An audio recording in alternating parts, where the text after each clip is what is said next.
Welcome to RnP Cricket Insights, yet another episode after week time. Hi Rakite, hope you're doing good.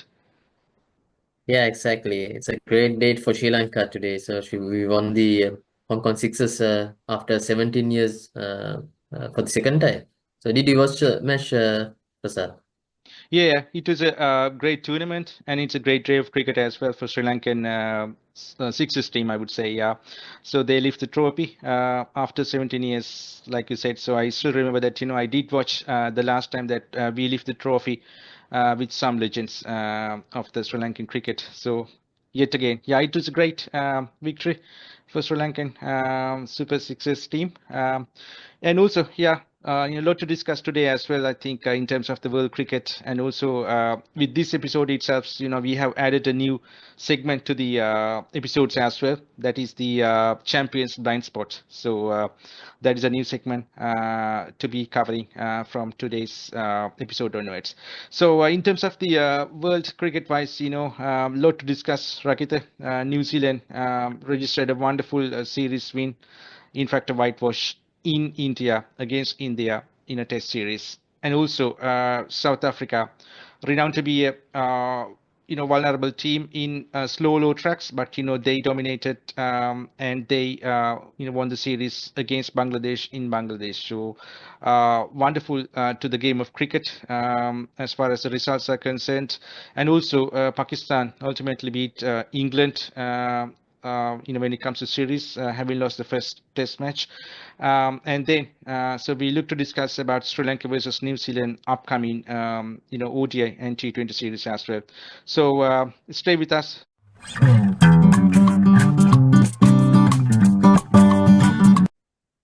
Welcome back, guys, around the world in cricket. So, like I said, a lot to be discussed today because a lot of cricket is in progress, both in Test cricket as well as in one day or the white ball format. But in this particular episode and this particular segment as well, we are mainly going to focus on the Test cricket as far as the World Test Championship is concerned. When it comes to that series, I think we can't, move to a different topic without talking the uh, title of New Zealand's glory. And New Zealand planted their flag in India, where that India has been having a great dominance on their home soil when it comes to Test cricket, but they were whitewashed by a team came from the Southern Hemisphere. So, lot to be discussed, and it's a great eye opener for whole authorities of Indian Test cricketers and as well as for the Indian cricket management, because they were completely outplayed by New Zealand team in all the departments. So ultimately, they came up with some, spinning tracks, but that didn't work for them either. So Rakita, what happened to India, and also how do you see the emergence of New Zealand's spin bowling, because they were kind of down and out a couple of months ago, or like month ago when they were playing the Test cricket with Sri Lanka in a spin friendly tracks, but this is completely different scenario and a completely different way of bowling, and they completely bamboozled India. And at the same time, I want to know from you why India keep failing in these spin tracks or slow low tracks. Yeah. Yeah, the first of all, it is really amazing to see how New Zealand spinners came up against India. So they were really struggling against Sri Lanka to take even 1 or 2 wickets. If you take Mitchell Santner, it's really he has got hammered here in Sri Lanka. But see how he has done his comeback and took the second test away from India, and that also had been a great factor to whitewashing the Indian team in their home soil.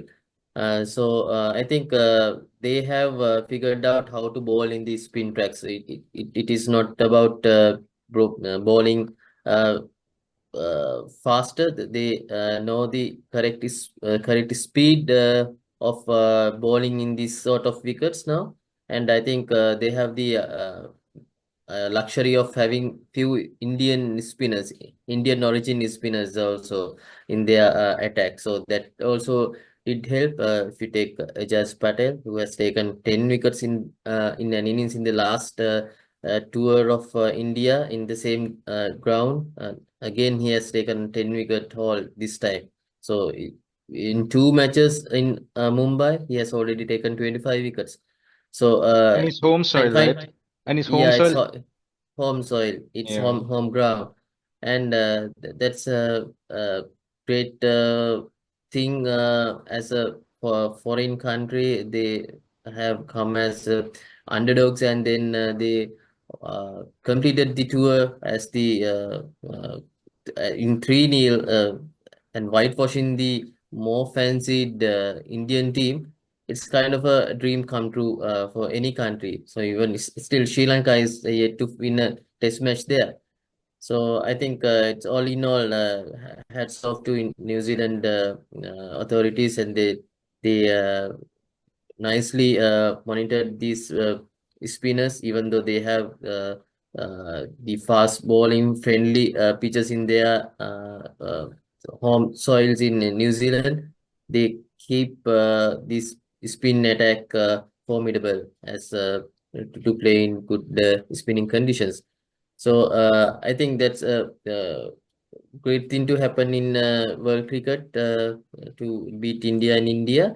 And I think in the on the other hand, I think India is having a clear issue playing against the spin. I think uh, one thing is their mindset. Their players, their batsmen, more now going to go after the bowling if they can't pick the ball, can't pick the way of spin, so and the amount of spin. So that's their mindset. So it's kind of a T20 mindset, and also this baseballing things happening around the world in Test cricket, that also have some impact on this approach. But I think they do miss the great players against the spin, likes of Pujara, Rahane. So they know how to apply the defensive technique correctly in these sort of wickets, and be patient, and until the loose ball comes, they wait and keep their wickets as it, I mean, without giving the wickets, and be there at the wicket. And that sort of approach is missing from India's perspective. And I also think in the domestic matches in the Ranji Trophy as well, they are giving the players more placid batting tracks. So I think that doesn't help for their batsmen to how to play in a good spinning tracks. So they do score a lot of runs. If you see the averages of lot of Indian domestic players, they have averages like more than 50. And even Ravindra Jadeja is having two triple hundreds. So that tells the story. I'm not I mean, I'm not saying that he can't, he's not a good batsman, but in the recent years, Jadeja is one of the major test batsmen with a good average compared to their top order in India. And I think he has more than 45 runs of average in the last 2 years. So it is more than the great Kohli's average in those in the same period. So I think like that do have an impact. So they are not getting that this kind of spin tracks in their domestic cricket. And on the other hand, the way how the New Zealand batsmen played in these wickets, it's really impressive.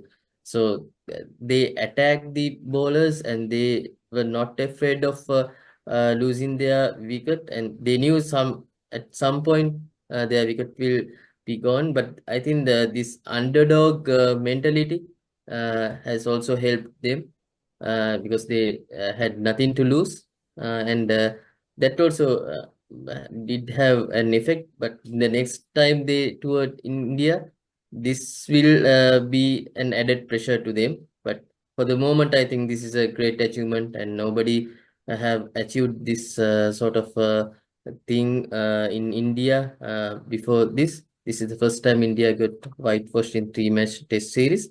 And I think this should be they should celebrate this victory as a World Cup victory, I think.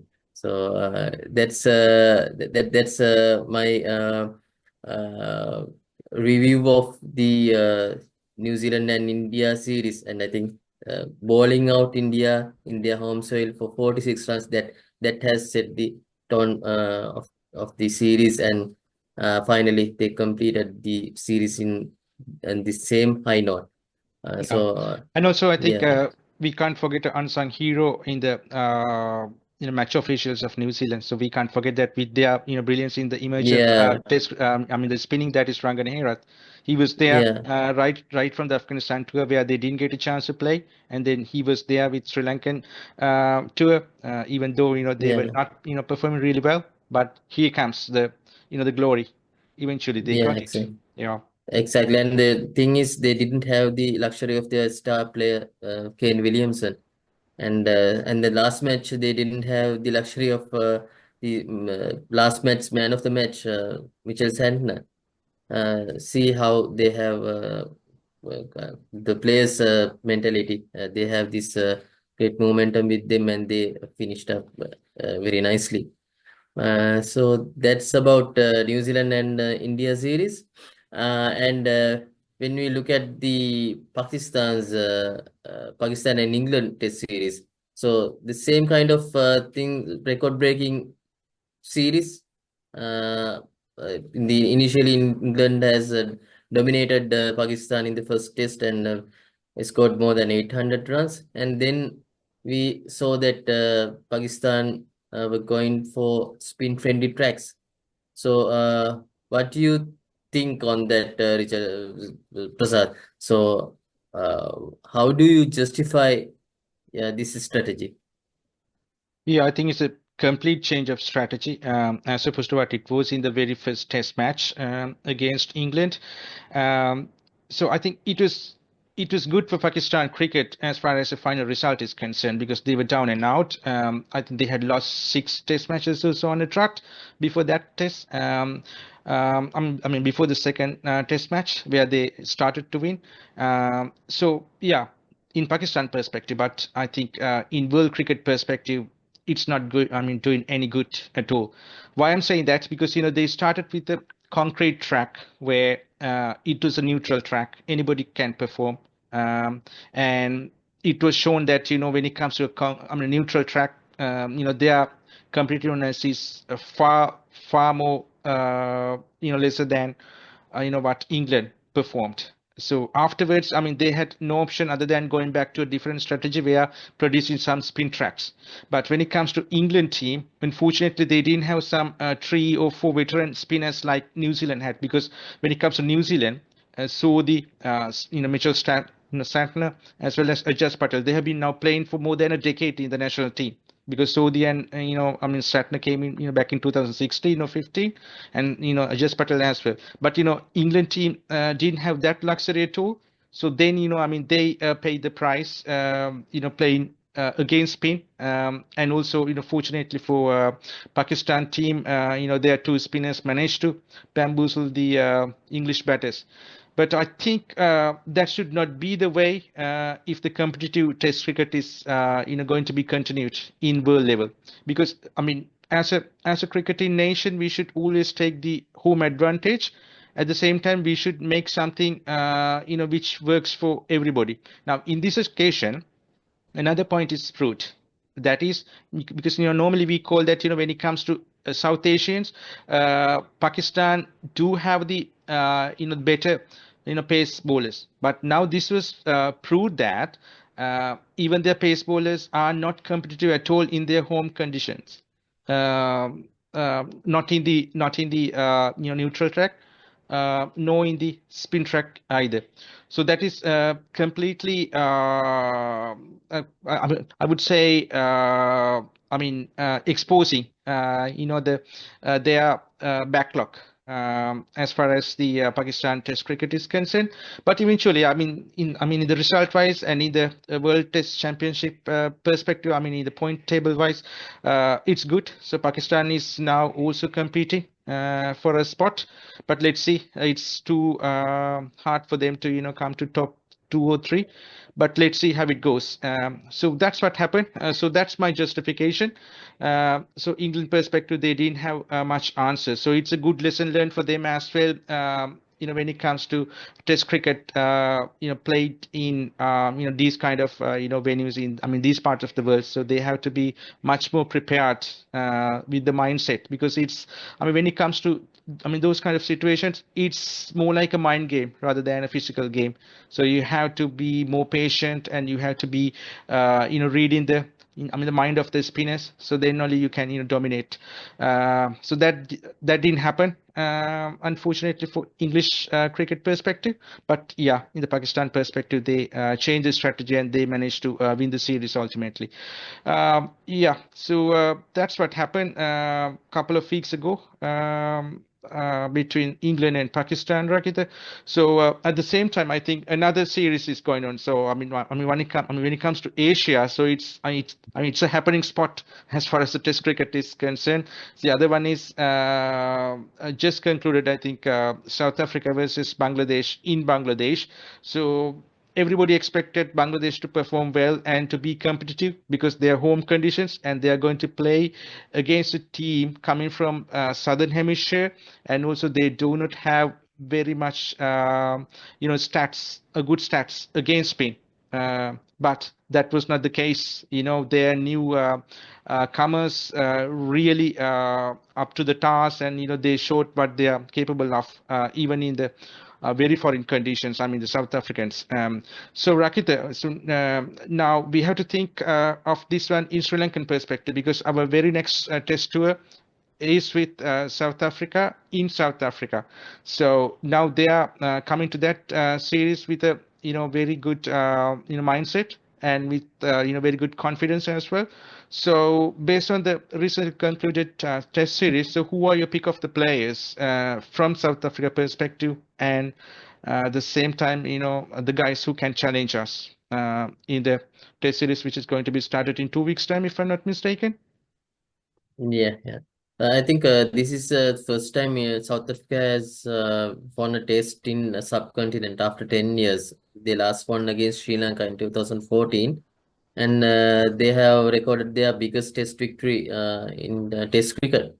I think they have really coming in as again they didn't expect to do this sort of performances in Bangladesh, even though Bangladesh is not a regarded as a great test nation.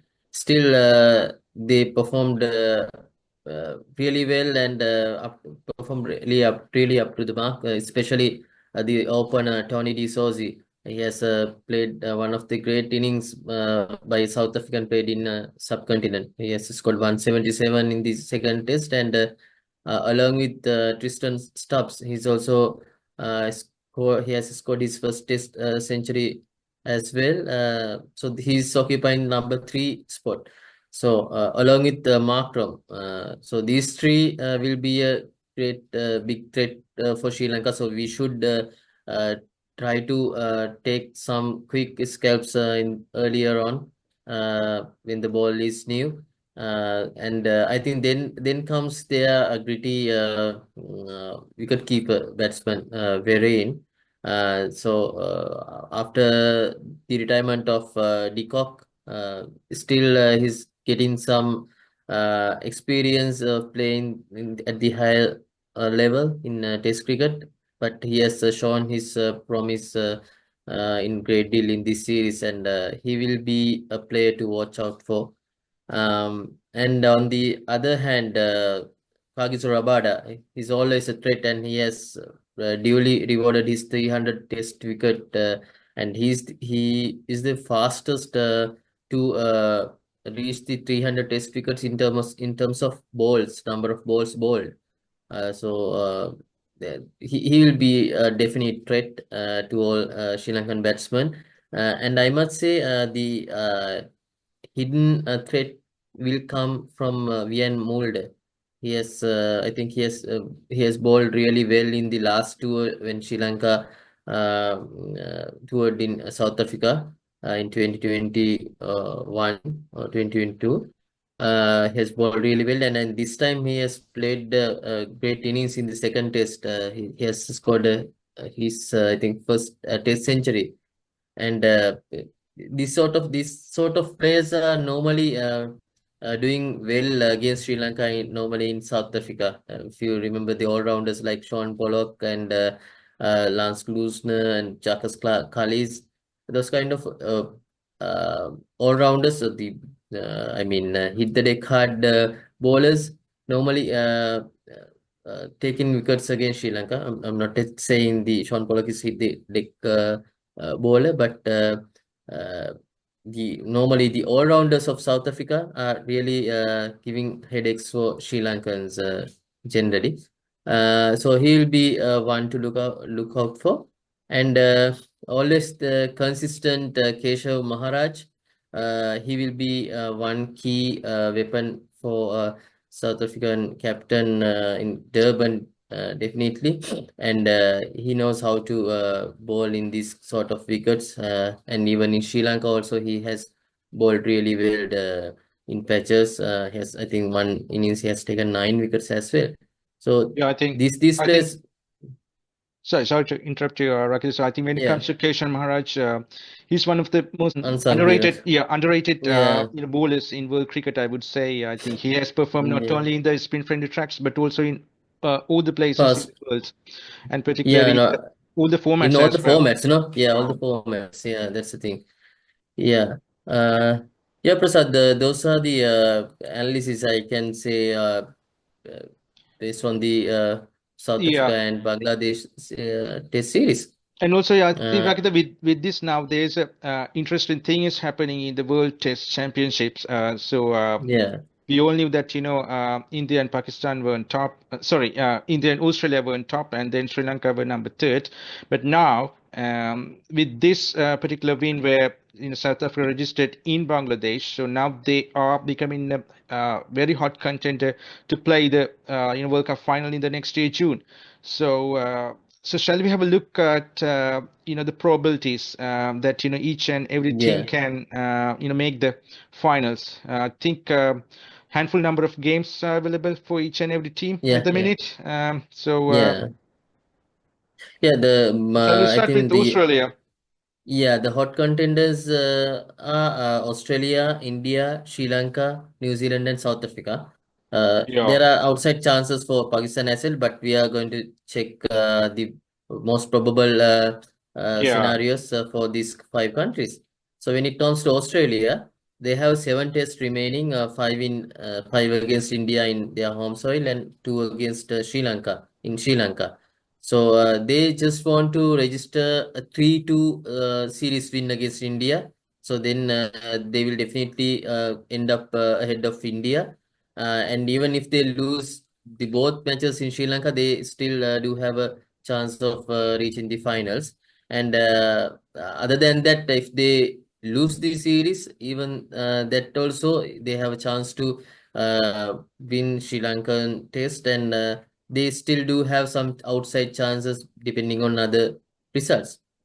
So yeah. I think Australia And is there's a yeah, one yeah, one factor to be highlighted, as far as Australia is concerned. So now India is coming with a lesser confident in mindset, but yeah. Australian conditions are pretty much familiar and pretty much favorable for Indian Indian batters. fast bowlers, Yeah, Indian fast bowlers as well. No, normally in the last yeah, but two tours to yeah. Australia, they have Yeah, correct. But dominated now they are. The downfall was their batting. So their batting. batting. Yeah, We yeah, all saw that. How I mean, how far they've been struggling. I mean, right from the RPM, there's a white ball series, but Yeah, when it comes to Australian conditions where ball is coming nicely to the bat, so even our Sri Lankan batters have been really enjoying those conditions, except in Gabba and Perth.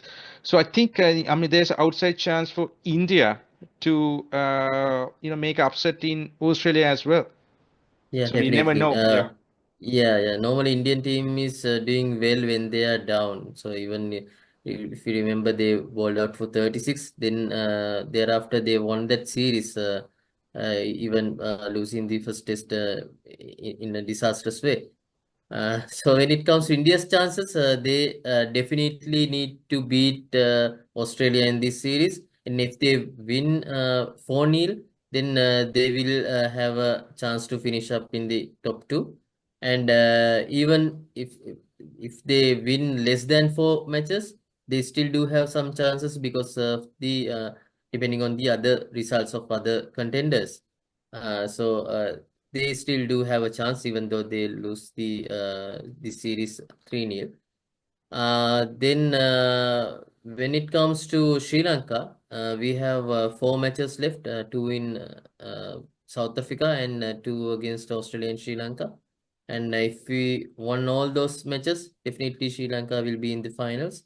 And if we win 3 matches and lose one, they still have a chance depending on the other results. And if Yeah. you win two and lose two, it's still there is a chance. So keep your hopes alive as Sri Lankans. So this is the first time we are in this sort of a situation in Test Championship. So let's hope for the best as Sri Lankans. And when it comes to New Zealand, they only have 3 home tests against England. If they win these 3 matches, still you can't guarantee a place in the final two, but they will have a good probability of getting selected to the finals. And if they lose one match, then they have to rely on other results. So New Zealand's performance in this India series is great, but due to the previous losses they had encountered against Sri Lanka mainly, it is hurting them. So their place is not guaranteed. And South African point of view, they have 4 tests remaining in their home soil against Sri Lanka and Pakistan. So if they won all those 4 matches, their final spot is guaranteed. And if they win 3 matches, they still have a chance, and they have to rely on the other results as well. So these 5 contenders are fighting for the final 2 spots in next year's World Test Championship finals. And let's see who will win the race, and we'll see some exciting test cricket ahead Yeah. of us. Exactly. Yeah, but I think when it comes to the home advantage wise, I think Australia South and South Africa, Africa do South have the Africa. edge at the minute. Yeah, but I mean, New Zealand do have, but I think New Zealand is far bottom on the table, so I don't think that they can make good changes. But South Africa and Australia are real contenders, and definitely Sri Lanka and India can challenge them. So that's how I see, as far as the conclusion perspective. Yeah, Rakita. So thanks on that, giving some hints on that. So I think we can quickly review the Sri Lanka versus New Zealand upcoming white ball series as well. So they have already declared their squads. I mean, New Zealand have already declared their 2 squads for the T20 series, which is 2-match T20 series and then 3-match ODI series. All those things are going to be played in Tambula and Kandy. As usual, I think now Sri Lankan cricket is sticking to Tambula and Kandy when it comes to white ball, and then when it comes to red ball, Goal. it's goal. So don't know these strategies are, I mean, why these strategies have been happening, but that's how it is. So but we did see that even though it's in Tambula, so they managed to manipulate the pitch, and then made some spin friendly tracks in Tambula in the recently concluded series against West Indies. So I do hope that the pitch conditions would be a bit spin friendly, even though New Zealand are coming to this series with some good confidence, having beaten India in spin-friendly tracks. But Sri Lanka has no any other choice, I think. So they have to go with that. So I don't think that we'll be seeing any significant changes to Sri Lankan lineups for both the ODIs and T20s compared to what it was against West Indies, right, Rakita? I don't think that you have any other different ideas either. But I think the most important thing that we need to think of is the challenges, the probable challenges that we would be getting from New Zealand. So in that case, what are your thoughts, Rakita? Yeah, first of all, I think we should go do one change if we could. So if we can rest Asita Fernando at least for this one day series and T20 series, it will be a great help for our chances of reaching the World Test Championship finals. We highlighted this in before the West Indies series as well, but I feel like it should be happening. Otherwise, we might see some injuries and some issues with his performance by playing this white ball cricket. On the other hand, the players, New Zealand players, to watch out for, I think they have named the Mitchell Santner as the captain when the squad is announced. But I think now Mitchell Santner is not in a good condition to play the matches. I don't know whether they have already declared it. If not, I think we might see a new captain, might be Glenn Phillips or someone. But the players like Glenn Phillips, Mark Chapman, Michael Bracewell, Henry Nicholas, in the batting perspective, I see these players will play a key role. And from bowling perspective, Ferguson is there in the team, so he has the pace to trouble our batsmen. And Ish Sodhi is bowling really well in the limited overs matches. Normally, because of his height and the googly he's getting, it will be a huge threat to our batsmen. And along with Bracewell and Santner, they will form a formidable spin attack in Sri Lankan soil. So they know how to bowl in a defensive line and length, and we might see good cricket throughout this white ball series. And we are hoping to have kind of a balanced pitch, but I feel like they will go for the spin tracks as they tend to go with these days.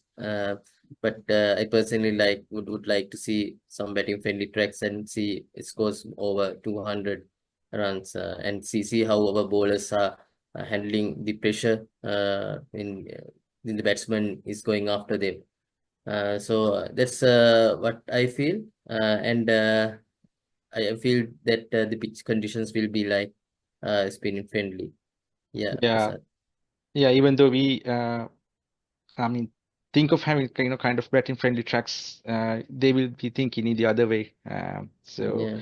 yeah, so it will be spin friendly tracks. That's where we think always that our strength is. So yeah, so we'll try to attack with the spin, but at the same time, they can put up a great challenge to us as well because they are not short of any good spinners at all. So they have some world-class spinners and some underrated spinners, I would say, similar to Keshav Maharaj in South Africa. So yeah, so it would be a very good competitive series, and also I think this ODI series will be really important towards the next World Cup, 2027 World Cup, because these will be taken into account when it comes to the final selections.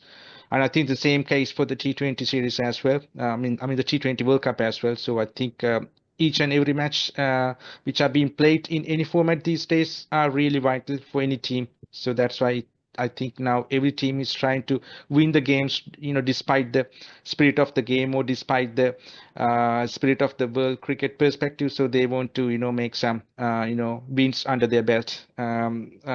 In terms of the selection perspective for the final world tours or the for the final ICC tours, I would say.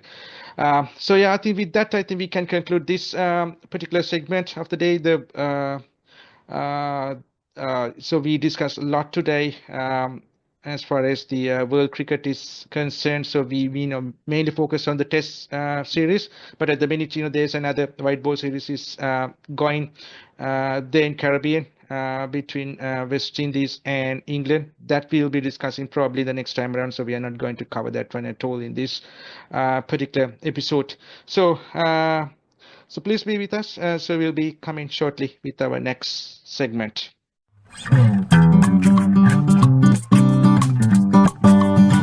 Welcome back, guys, to our new segment that is called Champions Blind Spot. So with this segment, so we are going to highlight you particular great players. For example, he can be a batsman or he can be a bowler. So we are going to highlight his main downfall area or a weak link. So this has been exposed to most of the computer analysts of different teams, but we thought of highlighting this one in a segment. I don't think that this is something that most of the guys are talking. So we thought of adding this kind of a segment to our episodes. Rakita, as our first player in this segment, so we are going to discuss, and we have chosen Joe Root. A player who is breaking records at its will.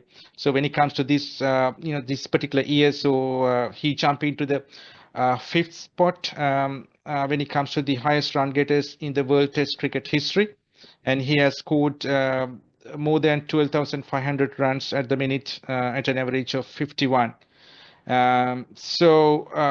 Unfortunately, this particular guy's weak link is pretty much aligned with the conditions that he's playing as well, because most of the time he's getting the chance to play either in England or in Australia, particularly due to the Ashes, and also in India or against India in England. So these are the matches. Otherwise, they are traveling to South Africa, or South Africans are visiting, England. So his weak link is the delivery that is pitched in a good length, or I would say it's a back of the length, because normally, when it comes to bowling coaches also, they are always saying, or asking the bowlers to bowl at the back of the length. So his downfall is back of the length, in-swing delivery mainly. And also he has been getting out to the back of the lane outswing delivery as well.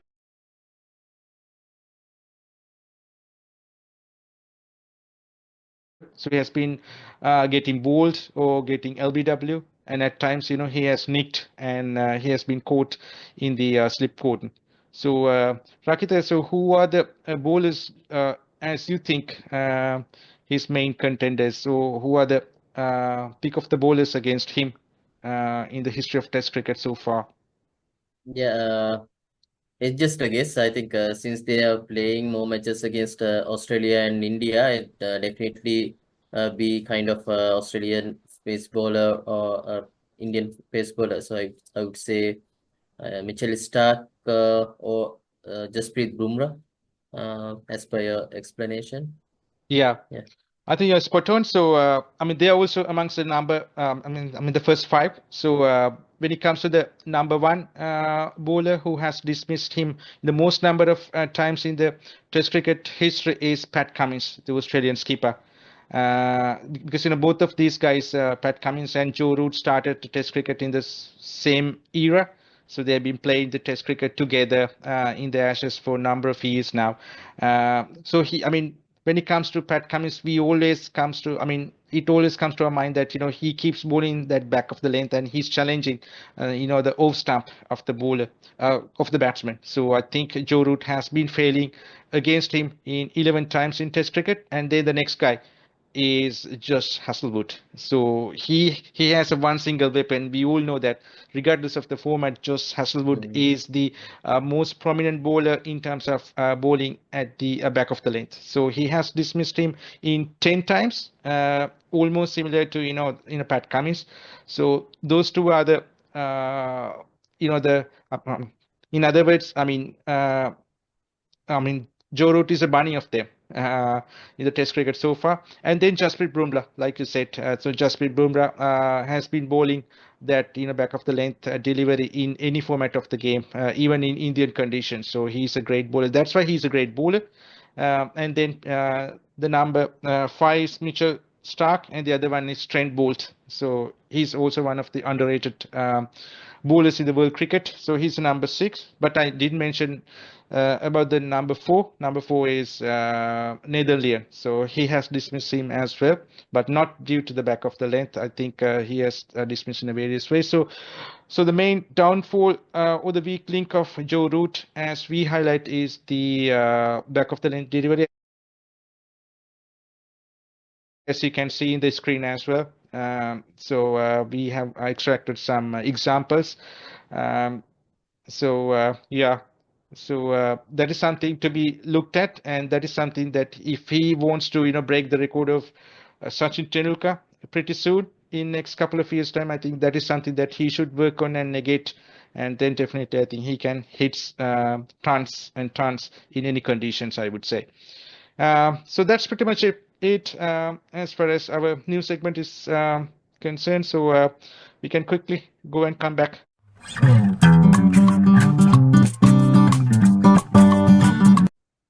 Our final segment of the day, Rookie on the Block. So today we are going to reveal another left-arm orthodox bowler. As you guys may remember that, once also we spoke about a left-arm orthodox all-rounder that time around. That was Sonal Dinusha. But today we are going to expose a genuine left-arm orthodox bowler, someone who can challenge Prabhat Jayasuriya down the line. So this bloke has been bowling really well in the recent past, and in fact, I think he has surpassed some of the big names of the left-arm orthodox like Pravin Jayawickrama, Lasith Nambuldeniya, and Duvida Tilakaratne. So he is Dilum Sudeera. So this bloke became the highest wicket taker in the recently concluded 50 over NSL tournament as well. I think that was played kind of 1 month ago. So he's in the peak at the minute, and also I think Sri Lankan cricket is going to include him for the upcoming Sri Lanka A tour as well. So I think he has a good future and looks to be a good disciplined guy as well. But it's too early to say a lot of things. But at the moment, by looking at his potential as well as the temperament that he has been showing in the recent games against some big hitters in the NSL, so I think he has a good future, as we do see. But Rakit, I think it's always interesting to see his stats as well, as we normally do see. So shall we go through with his stats also quickly? Yeah. So Dilum has played 34 matches up to now. In the 18 inning series bowled, he has taken 115 wickets with the best match figures of 10 for 129, and best innings bowling performance is as 6 for 44.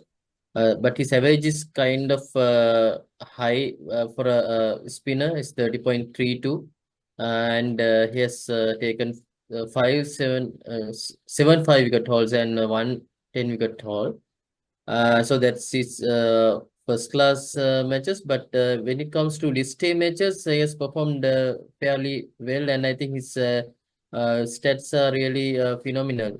He has taken 116 wickets in just 64 innings with the average of 16.46. So it's a great average for a bowler, and the economy rate he has given is only 3.92. It's really hard to see a bowler with less than 5 per over in these days, but he has even below 4 runs per over. He's seems to be a great guy to go for limited overs matches. Based on his statistics, he has 6 4 wicket hauls in the list A matches. And in T20s, he has taken only 12 wickets in 13 matches with the average of 21.41, and with a respectable economy rate of 7.13. So seems to be a good candidate for limited dose matches, Prasad. What do you think? Yeah, I think I'm also on the same page, Rakita. I think he has a good reputation in the list A matches, having become the highest run get, I mean the highest wicket taker as well. So I think yeah, if he's going to be picked, I think definitely he should be tested in ODI cricket.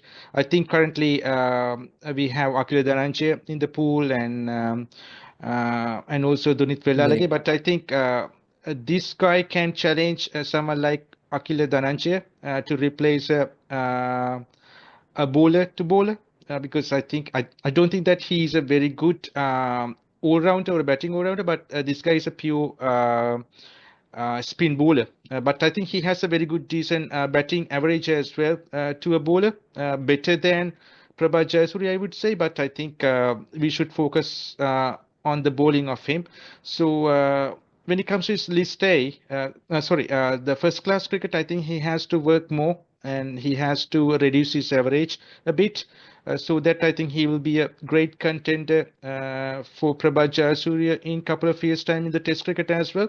But at the minute, I think he is a very good prospect for our ODI format because when it comes to ODI format, we only have Dunit Velalage. But we saw at times Dunit Velalage has been hit by some batsmen. So in that occasion, I think we can always have a genuine left arm spinner. So then I think this is a bloke to be looked at. Yeah, so I think that's pretty much it in that segment. So I think we have been now discussing a lot of new players, and I think we are very much happy. I mean, some of the guys, just came into the side as well very recently. Once we highlighted these things, so we hope that these guys will get a chance pretty soon in our national team. So with that, I think we can conclude this session today.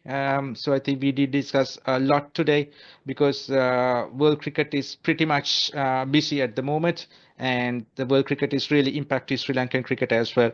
So like we said, it is a very good day for Sri Lankan cricket, having won the Hong Kong Super Sixes as well. So it's a glory day up to some extent as far as the Sri Lankan cricket is concerned. So Rakit, thank you very much for being with me as usual. So I think we did discuss a lot, and thanks for your contribution as always. So guys, the next series is starting in week time, Sri Lanka versus New Zealand T20 series in Tambula. So we look forward to bring you some updates on there, and as well as some ongoing world cricket in analytical frame of mind. So till then, thanks for listening to our today's podcast as well. So we look to be with you pretty soon. Till then, bye for now.